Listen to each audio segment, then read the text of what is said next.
Tak hanya sidang obstruction of justice yang menjadi sorotan publik hari ini, kemarin tuntutan dari Putri Chandrawati dan juga Richard Eliezer juga menarik perhatian publik. Dan untuk membahasnya kita sudah bergabung bersama ahli hukum pidana Universitas Jenderal Sudirman, ada Prof. Hipnu Nugroho. Selamat sore Prof, terima kasih sudah bergabung bersama Indonesia Update hari ini. Prof, ini yang juga menjadi sorotan tidak hanya sidang OWJ hari ini, tapi kemarin tuntutan dari Putri Chandrawati 8 tahun dan Richard Eliezer 12 tahun juga menjadi sorotan publik. Dan apakah tuntutan 12 tahun penjara bagi Eliezer sudah pantas menurut Prof. Hipnu sendiri? Ya, kalau masalah pantas dan patas itu relatif, Mas. Ya.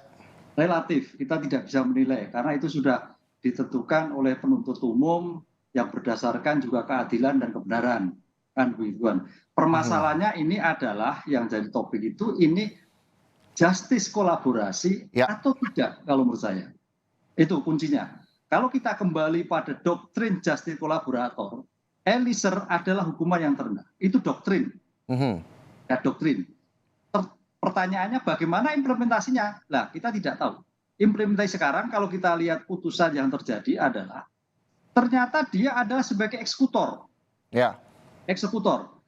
Tapi eksekutor juga di dalam tuntutannya adalah memperhatikan GC. Nah ini ada ambigu menurut saya. Kalau seperti itu bukan GC. Artinya GC yang direkomendasikan tidak diperhatikan. Oke. Nah itu. Karena kalau GC itu bukan pelaku utama. Saya melihat beberapa media bahwa Eliezer adalah pelaku utama. Dalam doktrin pelaku utama bukan merupakan GC. GC adalah pelaku yang paling ringan yang memberikan kontribusi. Makanya hukumannya paling ringan. Di antaranya terdakwa yang lain. Nah, inilah tafsir Mas Reza. Tafsir yang terjadi, saya menghargai tafsir kejaksaan sebagai mewakili masyarakat karena eksekutor. Ya, bisa juga. Eksekutor mau tidak mau dia melakukan suatu penembakan loh. Itu suatu kejam. Tapi juga memperhatikan GC. Karena kalau tidak GC, ancaman hukuman dari Eliezer adalah sampai 20 tahun atau sama dengan Eliezer.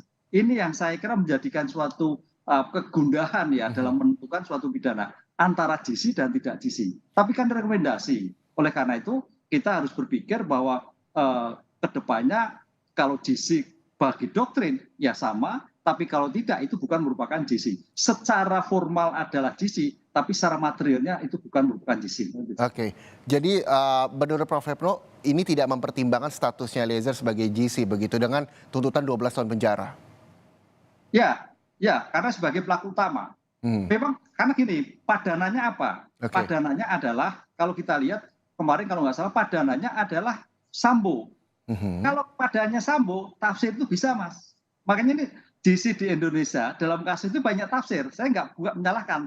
Dia sudah GC, tapi tafsirnya ketika berkaitan dengan Sambo. Makanya hukumannya menjadi 12.